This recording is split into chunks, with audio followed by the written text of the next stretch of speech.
कहानी की शुरुआत होती है एक ऐसे खतरनाक श्रापित घने जंगल से जहां चारों तरफ जहरीले सांप भरे पड़े हैं और वहीं पर क्रिम्सन नाम का एक विशाल एनाकोंडा रहता है। कहा जाता है कि जो भी उस एनाकोंडा के इलाके में कदम रखता वो कभी जिंदा नहीं लौटता। अब हम देखते हैं कि उसी जंगल में जेफ अपने दो साथियों के साथ बोट में बैठकर सांपों का शिकार करने जा रहा होता है। दरअसल ये लोग जहरीले सांप पकड़कर शहर में बेचते हैं, लेकिन आज ये लोग एनाकोंडा के इलाके में जा रहे होते हैं। बोट का कैप्टन भी डरे हुए चेहरे के साथ जेफ से कहता है कि आगे का इलाका एनाकोंडा का है, वहां जाना ठीक नहीं। लेकिन जेफ ये सब सुनकर हल्का सा मुस्कुराता है और कहता है कि बस मुझे उस जगह तक पहुंचा दो और अपने पैसे लेकर अपनी बोट घुमाना और चुपचाप वापस चले जाना। और यहीं पर हमें पता चलता है कि जेफ कोई साधारण शिकारी नहीं था, वो सांपों का एक्सपर्ट हंटर था और उसका टारगेट इस जंगल का राजा क्रिम्सन एनाकोंडा ही है। कुछ देर बाद ये लोग आखिरकार उस जगह तक पहुंच जाते हैं जहां चारों तरफ अजीब सा सन्नाटा होता है, जैसे पूरा जंगल किसी खतरे का इंतजार कर रहा हो। इसी दौरान बोट का कैप्टन जेफ से ज्यादा पैसों की डिमांड करता है। वो कहता है कि इस जगह तक किसी को लाना अपनी मौत को बुलाने जैसा है, इसलिए मुझे ज्यादा पैसे चाहिए। जेफ ये सुनकर अपनी जेब से पैसे निकालता है और कैप्टन की तरफ बढ़ा देता है, लेकिन जैसे ही कैप्टन पैसे लेने के लिए अपने दोनों हाथ आगे करता है तभी जेफ जानबूझकर सारे पैसे नीचे गिरा देता है, जिसे बोट का कैप्टन झुककर उठाने लगता है। लेकिन जैसे ही वो मुस्कुराते हुए वापस जेफ की तरफ देखता है तभी जेफ अचानक उसके गले में चाकू घोंप देता है और बेरहमी से उसका गला काटकर उसका सिर नदी के पानी में फेंक देता है। ये सब कुछ नदी के किनारे खड़े जेफ के दोनों साथी भी देख रहे होते हैं। ये देखकर वो दोनों बुरी तरह डर जाते हैं। इसके बाद जेफ उनके पास आता है और उन्हें धमकी देते हुए कहता है कि अगर तुम दोनों ने भी मुझे धोखा देने की कोशिश की तो तुम्हारा भी यही हाल होगा। इसके बाद ये तीनों जंगल के अंदर आगे बढ़ने लगते हैं। कुछ देर बाद इन्हें वहां सांपों की एक विशाल मूर्ति दिखाई देती है। उसे देखकर जेफ समझ जाता है कि क्रिम्सन एनाकोंडा का यही इलाका है। दूसरी तरफ जेफ के दोनों साथियों को वहां काफी सारे जहरीले सांप मिल जाते हैं। ये देखकर वो खुश हो जाते हैं और जल्दी जल्दी उन सांपों को पकड़कर बैग में भरने लगते हैं, क्योंकि ब्लैक मार्केट में इन सांपों की काफी ज्यादा कीमत है। लेकिन जेफ का ध्यान इन छोटे सांपों पर नहीं होता, वो तो सिर्फ इस जंगल के सबसे खतरनाक शिकारी यानी क्रिम्सन एनाकोंडा को ढूंढ रहा होता है। कुछ देर बाद उनमें से एक आदमी सांपों से भरे बैग को लेकर अकेला वापस बोट की तरफ आता है, लेकिन तभी उसकी नजर पानी में खड़ी एक सरकटी लाश पर पड़ती है। वो देखकर दंग रह जाता है, क्योंकि वो लाश उसी आदमी की होती है जिसे जेफ ने कुछ देर पहले मारा था। लेकिन तभी वो लाश अचानक पानी के अंदर डूब जाती है और अगले ही पल पानी के नीचे से कोई विशाल चीज तेजी से उसकी तरफ बढ़ने लगती है। ये देखकर वो आदमी डर के मारे जंगल की तरफ भागने लगता है, लेकिन तभी बिजली जैसी रफ्तार से एक विशाल एनाकोंडा उस पर हमला कर देता है और उसे बुरी तरह जकड़ लेता है। वो विशाल एनाकोंडा उस आदमी की बॉडी पर लिपटकर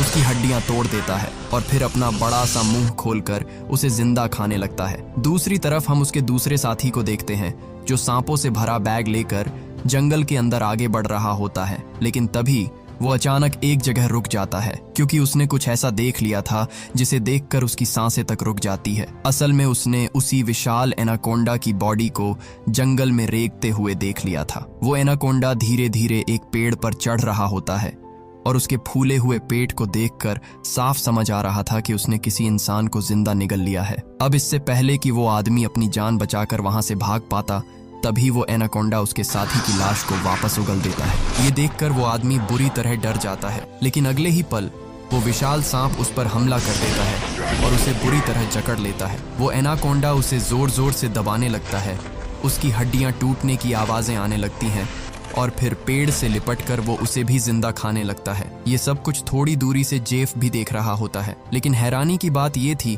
कि अपने साथियों को मरता देखकर भी जेफ बिल्कुल नहीं डरता, बल्कि वो खुश हो रहा होता है। दरअसल जेफ यही चाहता था कि कोई उस एनाकोंडा का चारा बने, ताकि शिकार को खाते समय उसका ध्यान भटक जाए और उसी मौके पर वो उसे बेहोश करके पकड़ सके। इसके बाद जेफ अपनी शॉटगन निकालता है और एनाकोंडा को बेहोश करने ही वाला होता है, लेकिन तभी अचानक पूरे जंगल में जानवर और पक्षी जोर जोर से आवाजें निकालने लगते हैं। उन आवाजों को सुनते ही वो विशाल एनाकोंडा अपने शिकार को वहीं छोड़ देता है और तेजी से जंगल के अंदर चला जाता है। अब आखिर ऐसा क्या आने वाला था जिससे जंगल के सारे जानवर तक डर गए थे? यहीं पर सीन कट होता है और हमें एक सर्कस शो दिखाया जाता है। लेकिन ये सर्कस अब बंद होने की कगार पर था, क्योंकि अब कोई भी इस सर्कस को देखने नहीं आता था। इसी दौरान सर्कस के मालिक के पास बिल याग नाम का एक लड़का आता है। वो सर्कस के मालिक को पैसों से भरा एक सूटकेस देता है और सर्कस में काम करने वाले सभी लोगों को खरीद लेता है, क्योंकि वो थाईलैंड जाकर एक नया सर्कस शुरू करना चाहता था। सर्कस के लोग बिल याग के पास इतने सारे पैसे देखकर हैरान रह जाते हैं, क्योंकि कुछ साल पहले तक बिल याग बहुत गरीब हुआ करता था। वो भी इन्हीं लोगों के साथ सर्कस में काम करता था। लेकिन अब अचानक वो इतना अमीर कैसे बन गया, ये बात किसी को समझ नहीं आ रही थी। अगली सुबह बिल याग सभी लोगों को बोट के जरिए थाईलैंड ले जाने का प्लान बनाता है, और क्योंकि उसने उन सबको खरीद लिया था, इसलिए मजबूरी में सभी उसकी बात मानकर बोट में बैठ जाते हैं। इसके बाद बोट का कैप्टन बोट को आगे बढ़ाने लगता है। रास्ते में बिल याग चुपके से बोट के बाथरूम में जाता है और किसी को कॉल करता है। कॉल पर वो सामने वाले से कहता है कि डिलीवरी तैयार है, जल्द ही मैं इन लोगों को लेकर तुम्हारे पास पहुंच जाऊंगा। बिल याग की ये बातें सुनकर साफ पता चल रहा था कि वो बोट पर मौजूद लोगों के साथ कुछ बहुत गलत करने वाला है। कुछ दूर आगे जाने के बाद ये लोग देखते हैं कि नदी का रास्ता पूरी तरह बंद पड़ा है। ये देखकर बोट का कैप्टन कहता है कि हम दूसरे रास्ते से जा सकते हैं, लेकिन उस रास्ते से थाईलैंड पहुंचने में काफी ज्यादा समय लगेगा। लेकिन बिल याग को ये बात बिल्कुल पसंद नहीं आती। वो गुस्से में कैप्टन को धमकी देते हुए कहता है कि चाहे कुछ भी हो जाए, हमें समय पर थाईलैंड पहुंचना ही होगा, क्योंकि वहां के शो के पैसे वो पहले ही एडवांस में ले चुका है। वो कहता है कि अगर हम समय पर शो नहीं कर पाए तो हम पूरी तरह बर्बाद हो जाएंगे। तब बोट का कैप्टन कहता है कि अगर तुम लोग लंबे रास्ते से नहीं जाना चाहते तो हमारे पास सिर्फ एक ही रास्ता बचता है। वो उन कंटेनर्स की तरफ देखते हुए कहता है कि हम इन सब चीजों को बम से उड़ा देंगे और अपना रास्ता बनाकर यहाँ से निकल जाएंगे। बिल याग को कैप्टन का ये आइडिया सही लगता है और वो इसके लिए तुरंत तैयार हो जाता है, लेकिन इन्हें बिल्कुल अंदाजा नहीं था कि ये लोग कितनी बड़ी गलती करने जा रहे हैं। इसके बाद ये लोग कंटेनर्स के पास बम लगा देते हैं और फिर रिमोट दबाकर उनमें जोरदार ब्लास्ट कर देते हैं। धमाके से रास्ता तो साफ हो जाता है, लेकिन अगले ही पल उन कंटेनर्स के अंदर से ढेर सारे जहरीले सांप निकलकर सीधे इनकी बोट पर गिरने लगते हैं। दरअसल उन सभी कंटेनर्स में सांप भरे हुए थे। ये देखकर बोट पर अफरा तफरी मच जाती है। सभी लोग डर के मारे इधर उधर भागने लगते हैं। कुछ ही सेकंड में पूरी बोट जहरीले सांपों से भर जाती है और वो सांप लोगों को डसने लगते हैं। इसी दौरान लेनी नाम की एक लड़की समझदारी दिखाते हुए पाइप से तेज प्रेशर वाला पानी छोड़ देती है, जिससे उसके आसपास मौजूद सारे सांप सीधे बोट से नीचे पानी में गिर जाते हैं। दूसरी तरफ बिल याग डर के मारे बोट के बाथरूम में जाकर छिप जाता है, लेकिन तभी अचानक बाथरूम की छत टूट जाती है और ढेर सारे सांप उसके ऊपर गिरने लगते हैं। ये देखकर बिल याग बुरी तरह घबरा जाता है और अपनी जान बचाने के लिए सीधे नदी में कूद जाता है। वो किसी तरह तैरते हुए किनारे तक पहुंचता है, लेकिन तभी उसके सामने एक खतरनाक किंग कोबरा आ जाता है। अब इससे पहले कि वो किंग कोबरा बिल याग को काट पाता, तभी अचानक कोई आदमी सांप के ऊपर पैर रखकर उसे कुचल देता है और बिल याग की जान बचा लेता है। और ये आदमी कोई और नहीं बल्कि जेफ होता है। जेफ यहाँ सभी लोगों से झूठ बोलते हुए कहता है कि वो एक वाइल्ड एक्सप्लोरर है और जंगल में हुए एक एक्सीडेंट की वजह से यहाँ फंस गया था। तभी सर्कस का एक आदमी जिसका नाम जियाऊ होता है, अचानक अपने कान को पकड़कर जोर जोर से चिल्लाने लगता है। उसके कान में इतना भयानक दर्द हो रहा होता है कि वो नीचे गिर जाता है। ये देखकर जेफ उसके पास आता है और ध्यान से उसके कान के अंदर देखने लगता है। तभी उसे समझ आ जाता है कि आखिर जियाऊ के कान में क्या चीज है। इसके बाद जेफ अपनी उंगली पर हल्का सा कट लगाता है और उसे जियाऊ के कान के पास ले जाता है। तभी अगले ही पल जियाऊ के कान के अंदर से एक पतला जहरीला सांप बाहर निकलता है और सीधे जेफ की उंगली पर काट लेता है। लेकिन हैरानी की बात यह थी कि सांप के काटने के बाद भी जेफ को कुछ नहीं होता। वो आराम से उस सांप को पकड़कर पानी में फेंक देता है। ये देखकर लेनी बुरी तरह हैरान रह जाती है। वो सोचने लगती है कि आखिर जहरीले सांप के काटने के बाद भी जेफ पर जहर का असर क्यों नहीं हुआ। दरअसल लेनी को सांपों के बारे में काफी जानकारी होती है।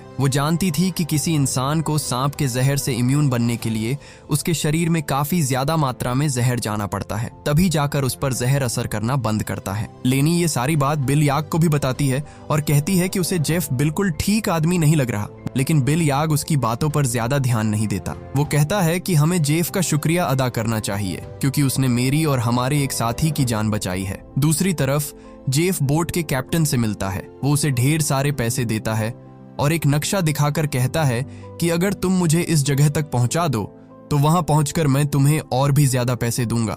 लेकिन जैसे ही कैप्टन उस जगह का नाम सुनता है, वो तुरंत बंदूक निकालकर जेफ पर तान देता है। वो गुस्से में कहता है कि अगर दोबारा तुमने उस जगह पर जाने की बात की तो मैं तुम्हें गोली मार दूंगा। दरअसल कैप्टन भी उस जगह के बारे में जानता था जहां क्रिम्सन नाम का एक बेहद खतरनाक विशाल एनाकोंडा रहता था। ये सुनकर जेफ वहां से चला जाता है। दूसरी तरफ बोट का कैप्टन आराम से बैठकर मछलियां पकड़ने लगता है, लेकिन तभी अचानक उसकी फिशिंग रोड को नीचे से कोई जोर से खींचता है, जिसकी वजह से वो उसके हाथ से छूटकर नीचे गिर जाती है। अब कैप्टन उसे उठाने के लिए नीचे झुकता है, लेकिन तभी कोई उसे पानी के अंदर खींच लेता है। दरअसल कैप्टन को पानी में खींचने वाला कोई और नहीं बल्कि जेफ होता है। जेफ पानी के अंदर ही कैप्टन को मार देता है और फिर उसकी बॉडी को उस जंगल में मौजूद विशाल एनाकोंडा को बुलाने के लिए चारे की तरह इस्तेमाल करता है। कुछ देर बाद सभी लोग कैप्टन को ढूंढने लगते हैं, लेकिन वो उन्हें कहीं भी नहीं मिलता। ये देखकर लेनी को जेफ पर शक होने लगता है। वो जेफ से पूछती है कि कैप्टन कहाँ है, कहीं तुमने उसे मार तो नहीं दिया। लेकिन जेफ आराम से जवाब देता है कि उसे कैप्टन के बारे में कुछ नहीं पता। वो कहता है कि ये जंगल है, यहाँ इंसानों का गायब होना आम बात है। तभी अचानक पूरे जंगल में अजीब सा शोर गूंजने लगता है। सारे पक्षी और जानवर डरकर भागने लगते हैं। ये देखकर सभी लोगों की सांसें अटक जाती हैं। तभी अचानक उन्हें पानी के अंदर से कुछ अजीब सी हलचल सुनाई देती है। ये देखकर एक आदमी डरते हुए पूछता है कि आखिर ये आवाज कैसी है। लेकिन तभी जेफ मुस्कुराते हुए कहता है कि कुछ बड़ा आने वाला है। जेफ के चेहरे की खुशी देखकर साफ समझ आ रहा था कि वो इसी खतरे का इंतजार कर रहा था। तभी हम देखते हैं कि नदी की गहराई में एक विशाल एनाकोंडा तेजी से जेफ के लगाए हुए जाल की तरफ बढ़ रहा होता है और अगले ही पल जेफ की लगाई हुई फिशिंग रोड जोर जोर से नीचे की तरफ खींचने लगती है। अब जेफ उस एनाकोंडा को पकड़ने के लिए फिशिंग रोड को मजबूती से पकड़ने लगता है, लेकिन वो विशाल एनाकोंडा इतनी आसानी से जेफ के जाल में फंसने वाला नहीं था। तभी अगले ही पल वो विशाल एनाकोंडा पानी से बाहर आ जाता है। उसका आकार इतना बड़ा और डरावना होता है कि उसे देखकर बोट पर मौजूद सभी लोगों की सांसें अटक जाती हैं।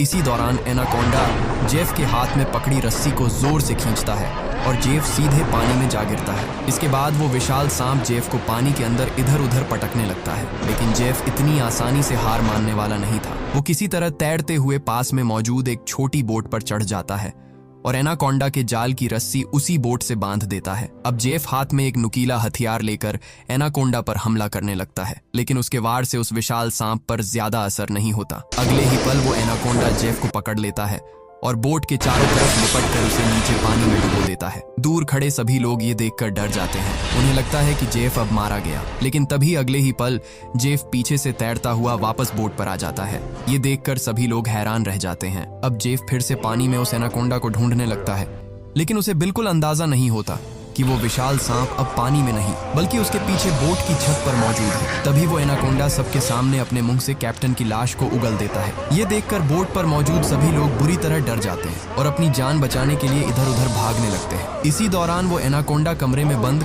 सर्कस के 2 लोगों पर हमला करने वाला होता है, लेकिन तभी पीछे से जेफ हाथ में नुकीला हथियार लेकर उस पर हमला कर देता है, जिससे वो विशाल एनाकोंडा और भी ज्यादा गुस्से में आ जाता है और अब वो सीधे जेफ की तरफ बढ़ने लगता है। लेकिन जेफ खुद को बचाते हुए उस एनाकोंडा से छिप जाता है, मगर वो विशाल सांप भी उसका पीछा नहीं छोड़ता और उसे ढूंढते हुए बोट के अंदर घुस जाता है। वही बोट के अंदर सर्कस के बाकी लोग भी डर के मारे अलग अलग जगह छिपे हुए होते हैं। लकीली वो एनाकोंडा बिल याग और डायना को देख नहीं पाता और उनके ऊपर से रेंगता हुआ खिड़की के रास्ते बाहर निकल जाता है। अब सभी लोग बोट के कोने कोने में छिपकर अपनी जान बचाने की कोशिश कर रहे होते हैं।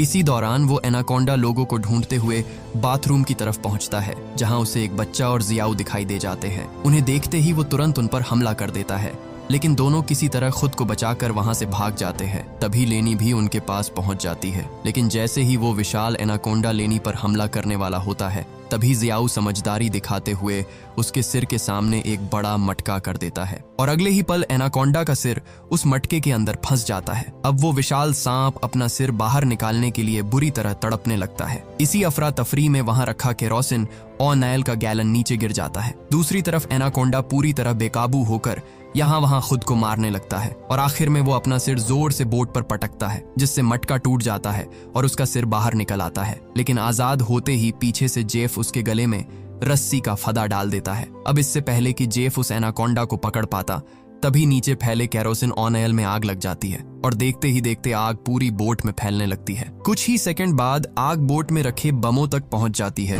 और बोट में जोरदार ब्लास्ट होने लगते हैं। तभी अगले ही पल पूरी बोट में एक बहुत बड़ा धमाका होता है। ये देखकर बोट पर मौजूद सभी लोग अपनी जान बचाने के लिए नदी में कूद जाते हैं, लेकिन जेफ ने एनाकोंडा के गले में रस्सी बांधी हुई थी, जिस वजह से वो वहां से निकल नहीं पाता और आग में जलकर मर जाता है। दूसरी तरफ बाकी लोग किसी तरह तैरते हुए नदी के किनारे तक पहुंच जाते हैं। अपनी जलती हुई बोट को देखकर बिल याग रोने लगता है, क्योंकि अब वो लोग समय पर थाईलैंड नहीं पहुंच सकते थे। वही सर्कस के बाकी लोग बुरी तरह डरे हुए होते हैं, क्योंकि वो जंगल के बीचों बीच फंस चुके थे और अब उनके पास वापस जाने के लिए कोई बोट भी नहीं बची थी। लेकिन लेनी समझ चुकी थी कि इन सब के पीछे असली जिम्मेदार जेफ ही था। लेनी गुस्से में जेफ से कहती है कि उसने इन लोगों की बोट को एक जाल की तरह इस्तेमाल किया और अगर वो ऐसा नहीं करता तो ये सब लोग इतनी बड़ी मुसीबत में कभी नहीं फंसते। लेकिन जेफ उसकी बात सुनकर भी बिल्कुल नहीं डरता। वो कहता है कि क्या तुम लोगों को अंदाजा भी है कि उस एक विशाल एनाकोंडा की कीमत कितनी है?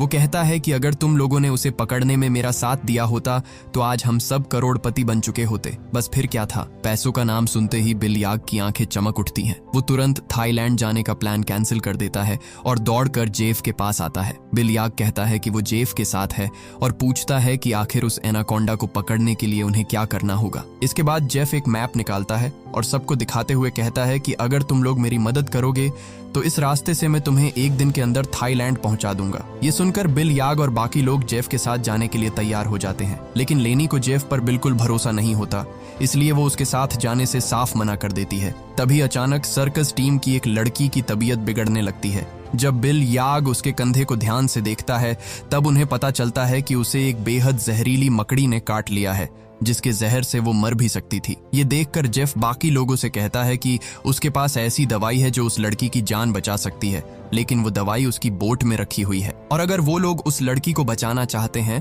तो उन्हें उसे उसकी बोट तक पहुंचाना होगा। अब लड़की की जान बचाने के लिए ना चाहते हुए भी लेनी जेफ के साथ जाने के लिए तैयार हो जाती है। इसके बाद सभी लोग जंगल के अंदर सफर शुरू कर देते हैं। कई घंटों तक चलते रहने के बाद जब एक आदमी नदी का पानी पीने लगता है तभी जेफ उसे रोक देता है। जेफ सभी लोगों से कहता है कि इस नदी का पानी भूलकर भी मत पीना। वो बताता है कि इस पानी में ऐसे खतरनाक कीड़े रहते हैं जो पानी पीते समय इंसान के शरीर के अंदर चले जाते हैं और फिर वो कीड़े इंसान के अंदर ऐसी प्यास पैदा करते हैं कि वो पानी पीते पीते खुद को नदी में डुबाकर मार देता है। रास्ते में चलते चलते इन लोगों को भूख लगने लगती है। तब जेफ पास पड़े पत्थरों के बीच से एक सांप पकड़ लेता है। इसके बाद वो उस सांप का जहर निकालता है और फिर ये लोग उसे पकाकर खा लेते हैं। किसी तरह खाना खाने के बाद ये लोग दोबारा अपने सफर पर निकल पड़ते हैं। कुछ देर बाद रात हो जाती है और रात में ये लोग पहाड़ की एक सुरंग के अंदर रुक जाते हैं। वहां सभी लोग आग जलाकर आराम करने लगते हैं, जबकि दूसरी तरफ जेफ अकेला बैठा अपने मैप पर बने विशाल एनाकोंडा को देख रहा होता है। तभी उसे वो समय याद आने लगता है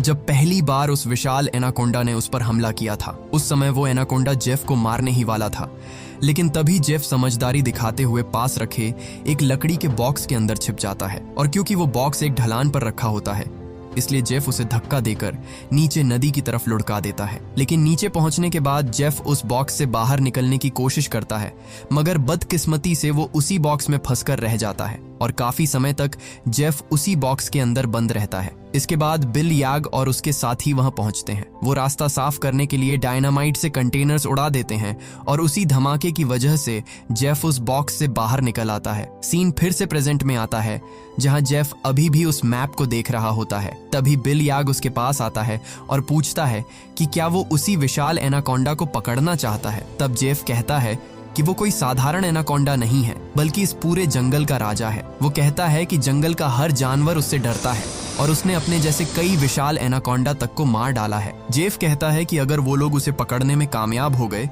तो वो रातों रात मिलेनियर बन जाएंगे। बस फिर क्या था। पैसों का नाम सुनते ही बिल याग तुरंत कहता है कि वो भी उस एनाकोंडा को पकड़ने में उसका पूरा साथ देगा। इसके बाद काफी रात हो जाती है और सभी लोग सो जाते हैं, लेकिन तभी सर्कस टीम के एक आदमी की अचानक किसी अजीब सी आवाज से आंख खुल जाती है। वो उठकर देखता है कि उसका भाई वहां मौजूद नहीं है। इसके बाद वो उसे ढूंढते हुए सुरंग से बाहर निकलता है और नदी के पास पहुंच जाता है, लेकिन वहां पहुंचते ही वो जो देखता है उसे देखकर उसके होश उड़ जाते हैं। दरअसल उसका भाई खुद को नदी के पानी में डुबाने की कोशिश कर रहा होता है। वो आदमी तुरंत उसे रोकने की कोशिश करता है, लेकिन उसका भाई उसकी एक भी बात नहीं सुनता। तभी उसकी नजर अपने भाई की नाक पर पड़ती है, जहां से अजीब से कीड़े बाहर निकल रहे होते हैं। ये देखकर वो समझ जाता है कि उसके भाई ने नदी का पानी पी लिया था और जेफ ने इन्हें पहले ही बताया था कि इस पानी के अंदर मौजूद कीड़े इंसान के शरीर में जाकर उसे ऐसी प्यास देते हैं कि वो खुद को पानी में डुबाने पर मजबूर हो जाता है। और अगले ही पल ठीक ऐसा ही होता है, उसका भाई खुद को पानी में डुबाकर मर जाता है। अपने भाई की मौत देखकर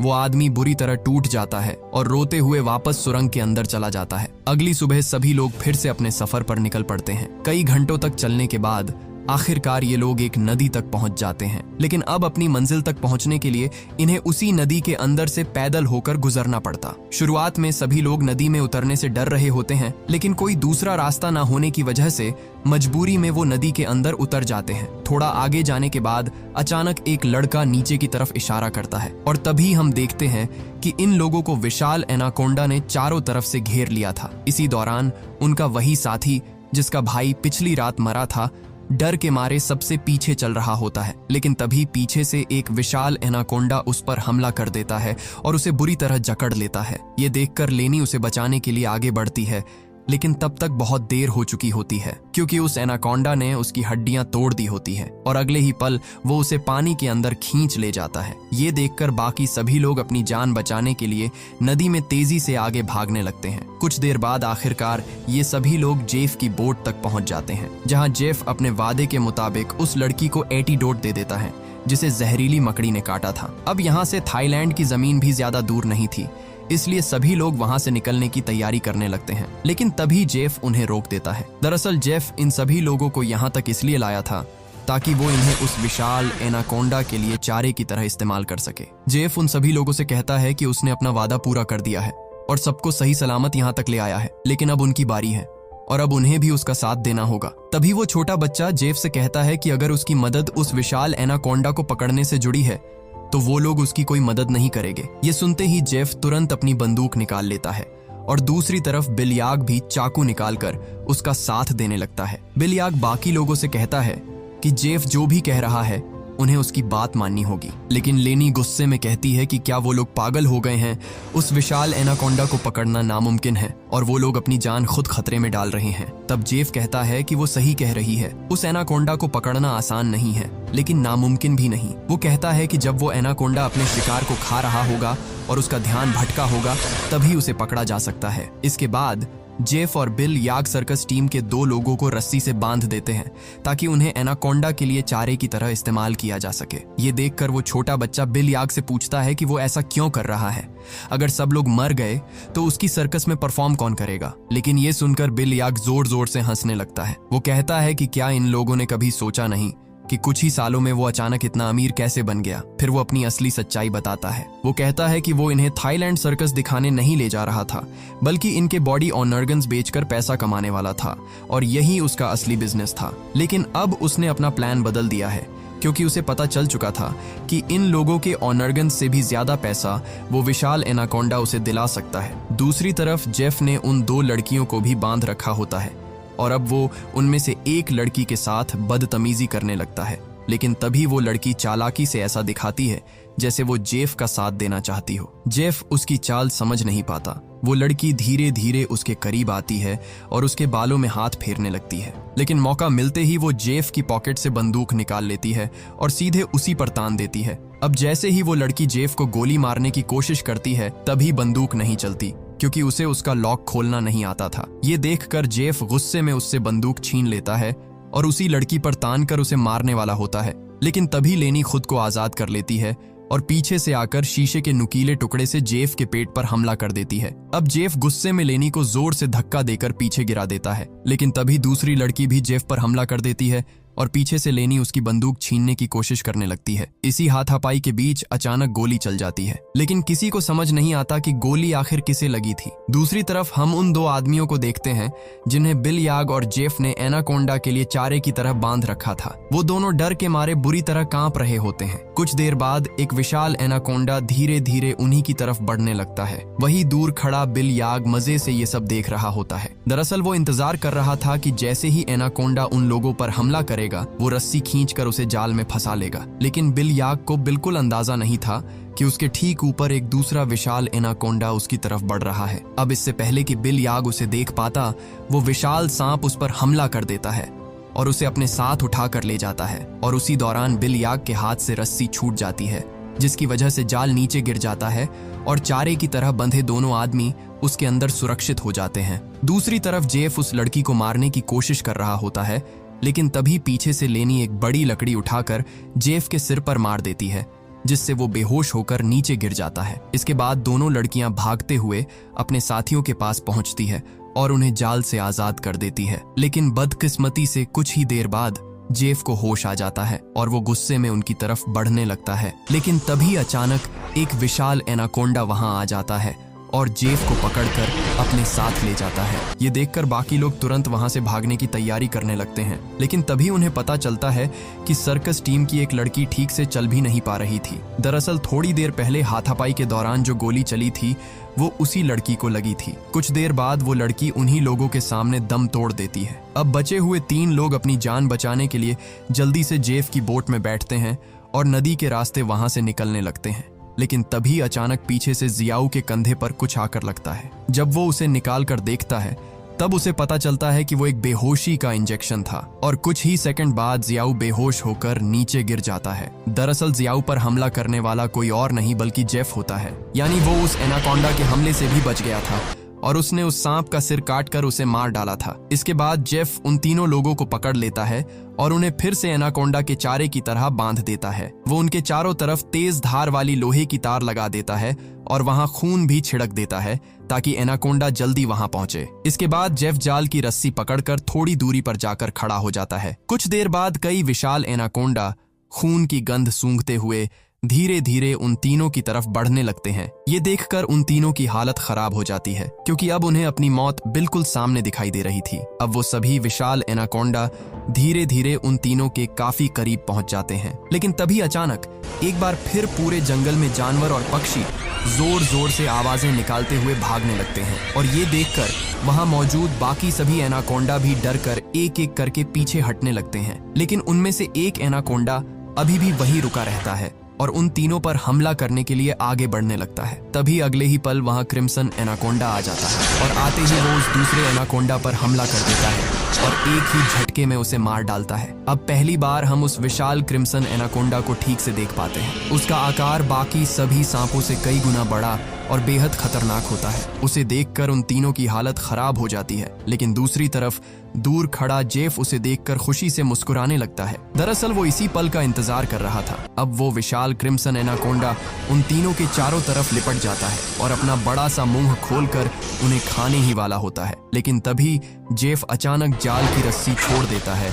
और वो विशाल एनाकोंडा जाल में फंस जाता है। इसके बाद वो खुद को छुड़ाने के लिए बुरी तरह तड़पने लगता है। वो पूरी ताकत लगाकर बाहर निकलने की कोशिश करता है, लेकिन जब वो आजाद नहीं हो पाता तब वो अपने तेज दांतों से जाल की रस्सी काट देता है। हालांकि जाल की कुछ रस्सियां अभी भी उसकी बॉडी में फंसी हुई होती है, इसीलिए जेफ रस्सी को मजबूती से पकड़कर उसे कंट्रोल करने की कोशिश करता है। लेकिन वो विशाल क्रिम्सन एनाकोंडा जेफ से कई गुना ज्यादा ताकतवर होता है। जेफ उसे रोकने की कोशिश में 2 पेड़ों के बीच फंस जाता है और अब वो वहां से बाहर भी नहीं निकल पाता। तभी मौका मिलते ही क्रिम्सन एनाकोंडा उसकी तरफ बढ़ता है और उसे बुरी तरह जकड़ लेता है। दूसरी तरफ वो तीनों भी अपनी आंखों से ये सब देख रहे होते हैं और डर के मारे खुद को छुड़ाने की कोशिश करने लगते हैं, क्योंकि उन्हें पता था कि जेफ के बाद अगली बारी उन्हीं की होगी। ये लोग हर तरह से खुद को आजाद करने की कोशिश करते हैं, लेकिन वो जाल से बाहर नहीं निकल पाते। तभी वो छोटा बच्चा अपने दांतों से रस्सी काटना शुरू कर देता है। काफी कोशिशों के बाद वो रस्सी का थोड़ा हिस्सा काट देता है,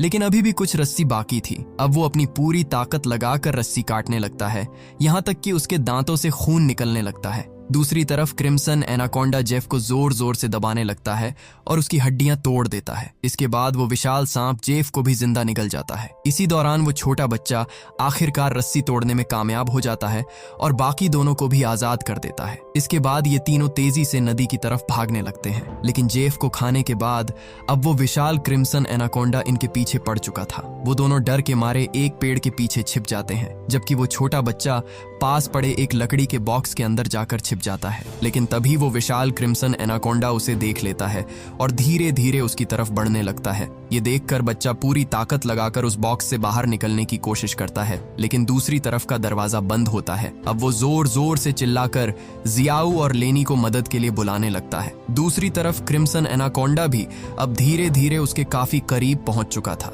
अब इससे पहले कि वो विशाल सांप उस बच्चे को मार पाता, तभी बाहर से जियाऊ जोर से कंटेनर का दरवाजा तोड़ देता है और बच्चे को बाहर निकालकर उसकी जान बचा लेता है। इसके बाद ये तीनों फिर से अपनी जान बचाने के लिए वहां से भागने लगते हैं। लेकिन ये पूरा जंगल उसी क्रिम्सन एनाकोंडा का था और इस जंगल में रहकर उससे बचना लगभग नामुमकिन था। इसीलिए कुछ दूर जाकर ये लोग फिर से एक पेड़ के पीछे छिप जाते हैं। लेकिन तभी थोड़ी दूरी पर वो विशाल एनाकोंडा इन्हें देख लेता है और तेजी से इनकी तरफ बढ़ने लगता है। अब ये तीनों खड़े होकर अपनी मौत का इंतजार करने लगते हैं, क्योंकि इन्हें पता चल चुका था कि अब वो लोग नहीं बच पाएंगे। लेकिन जैसे ही वो विशाल क्रिम्सन एनाकोंडा अपना बड़ा मुंह खोलकर उन पर हमला करने वाला होता है, तभी अचानक एक तेज नुकीली लोहे की तार उसके सिर को बीच से काट देती है। दरअसल ये वही जाल था जो जेफ ने पहले से बिछाया हुआ था और इसी के साथ उस विशाल क्रिम्सन एनाकोंडा का आखिरकार अंत हो जाता है। ये देखकर उन तीनों को अपनी आंखों पर यकीन नहीं होता, क्योंकि वो मौत के इतने करीब आ चुके थे।